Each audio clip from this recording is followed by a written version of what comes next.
5 जून विश्व पर्यावरण दिवस की 5 सफल कहानियाँ में आज हम आपको अपना संस्थान सिरोही की वो उपलब्धि बताने जा रहे हैं जिसको देखकर आपको लगेगा कि अगर प्रयास किए जाएं तो सफलता तो मिलती है।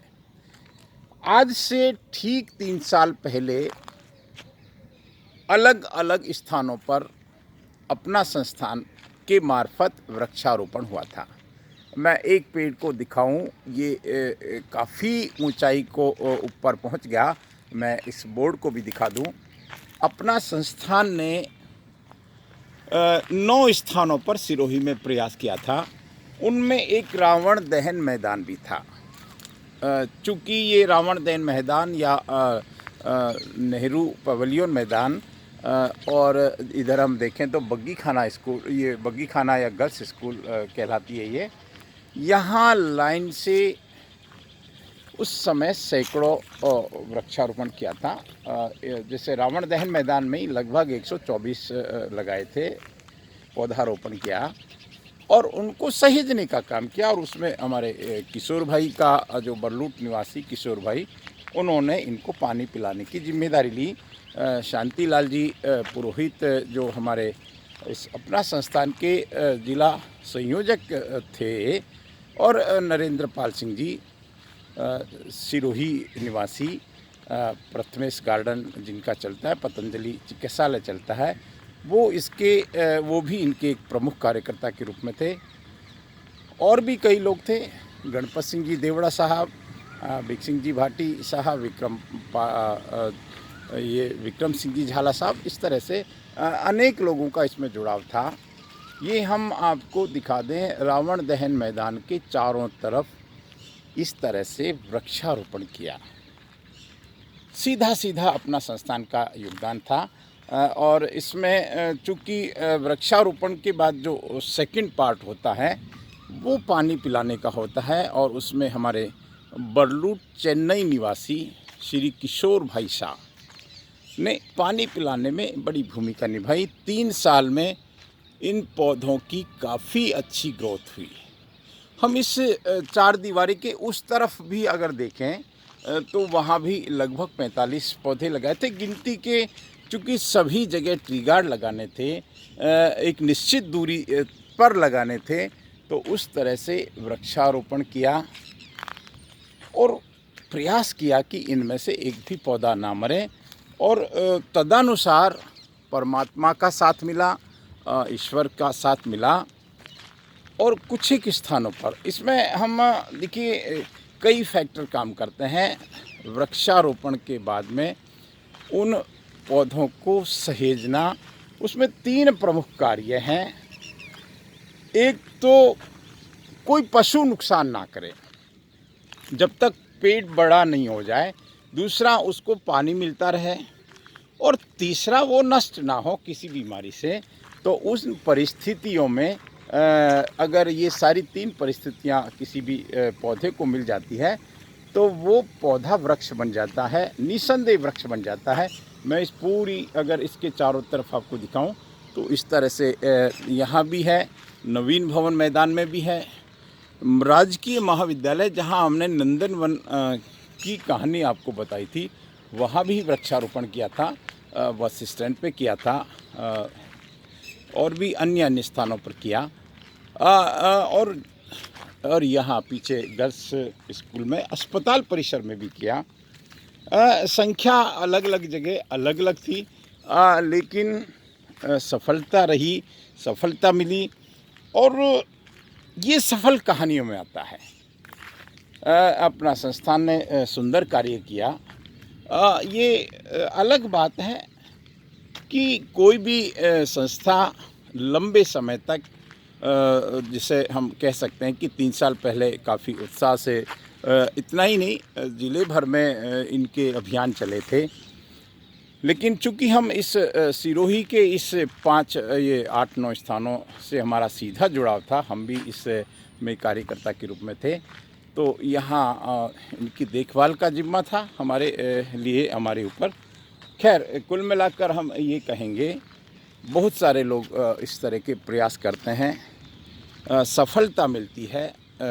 बस इसमें लगे रहना चाहिए।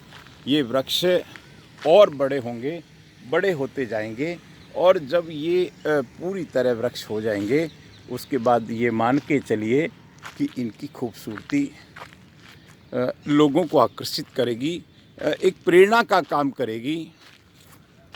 मैं बस इतना ही कहूँगा कि हम स्थान का चयन ठीक ठाक करें। हम एक स्थान का चयन हो, एक प्रॉपर दूरी हो। ये हम इधर गर्ल्स स्कूल चूँकि इस समय बंद है, लेकिन इसमें भी वृक्षारोपण किया था। मैं एक नवीन भवन के भी कुछ पौधों को आपको दिखा दूं। ये मैदान है नवीन भवन विद्यालय का, और यहाँ भी हम उन ट्री गार्ड्स को देख रहे हैं, उन पेड़ों को देख रहे हैं। यहाँ चूँकि अधिकतम नीम लगाए थे, ये इस नवीन भवन विद्यालय में ही इस ग्रीन सिरोही मेगा प्लान इसका नाम रखा था कि भाई एक ऐसा प्लान बनाकर वृक्षारोपण किया जाए। और इसमें तात्कालिक जिला कलेक्टर साहब और तमाम DFO साहब, SDM साहब और सभी लोग थे उस समय, भामाशाह के रूप में, कुछ कार्यकर्ता के रूप में, और अपना संस्थान की टीम थी। मैं यहाँ आपको ये बता दूं कि इनकी दीवार, 4 दीवारी के किनारे किनारे वृक्षारोपण किया था। लेकिन बात फिर वहीं आके ठहर जाती है कि जुलाई के महीने में हर तरफ वृक्षारोपण की धूम मची होती है, लेकिन वही उत्साह, वही जोश साल भर बना रहे, ये खास बात होती है। साल भर और फिर कई साल तक हम उन पौधों की पशुओं से रक्षा कर सकें, उनको पानी पिला सकें, उनकी सेवा कर सकें, उनको अगर पौधा मरता है तो रिप्लेस कर सकें, तो हमारा मिशन कामयाब होता है। लेकिन अधिकांश परिस्थितियों में चूक हो जाती है और कुछ पौधे पूरी यात्रा को नहीं कर पाते, ऐसा बिल्कुल सच्चाई है। और इसमें जागरूक रहने की ज़रूरत है, जब ख़ास तौर से गर्मियों के दिन हो, जब ख़ास तौर से ऐसी परिस्थितियां आ जाए, चारों तरफ सूखा, या बरसात के दिनों में तो चारों तरफ घास फूस होती है, तो फिर भी पशु छोड़ देते हैं, इनको ये बच जाते हैं उनसे। लेकिन जब वो समय निकल जाता है तो ये परेशानी आना स्वाभाविक होती है।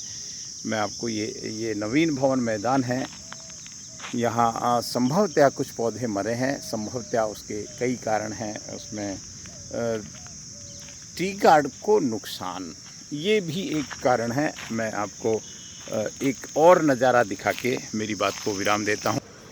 यहाँ भी इस कोने से लेकर उस कोने तक एक निश्चित दूरी पे वृक्षारोपण किया था, अपना संस्थान का ही प्रकल्प था। लेकिन एक बीच में दुविधा रही, और चूँकि 4 दीवारी इसके बिल्कुल पास बनी थी, तो उसमें कई ट्री गार्ड क्षतिग्रस्त हो गए थे, और उसके कारण कई पेड़ों से हमको हाथ धोना पड़ा। तो सावधानी तो हर कदम पर रखनी होती है, जब तक पेड़ वृक्ष नहीं बन जाते। ये हम देख सकते हैं, क्योंकि यहाँ पूरी दीवार को नए सिरे से उठाना पड़ा, और इसके कारण बहुत सारे पेड़ क्षतिग्रस्त हुए थे। इसका एक तरह से कष्ट भी हुआ। ये मैं आपको एक सीन दिखा के मेरी बात को विराम दूंगा कि किस तरह से ये सिरोही का एक तरह से जिसको हार्ट कह सकते हैं, यहाँ लाइन से ट्री गार्ड लगे हुए हैं, लेकिन सारे खाली हैं। ये आलोचना मैं कतई करता नहीं, क्योंकि पेड़ पौधारोपण के बाद में उसको वृक्ष बनाने तक की यात्रा बहुत कठिन होती है। और इस तरह से हम यहाँ देख सकते हैं काफ़ी पौधे। देखिए, बहुत आसान है सड़क बनाना, बहुत आसान है फुटपाथ बनाना, लेकिन बहुत मुश्किल होता है पौधारोपण करके उनको वृक्ष बनाना। मैं मेरी बात को विराम देता हूँ कि हमारा मिशन ये हम देख सकते हैं, ये बहुत सारे लगाए थे। काफ़ी पौधे इस मैदान में कई कारणों से डैमेज हुए, लेकिन हम लगे रहें। ये थी इसको हम आंशिक सफलता कहें इस क्षेत्र में, लेकिन रावण दहन मैदान में एक तरह से पूर्ण सफलता कहेंगे। और भी कई स्थानों पर पौधारोपण हुआ। मैं मेरी बात को विराम देता हूँ। अगले अंक में देखिए सफलता की एक और कहानी। नमस्कार।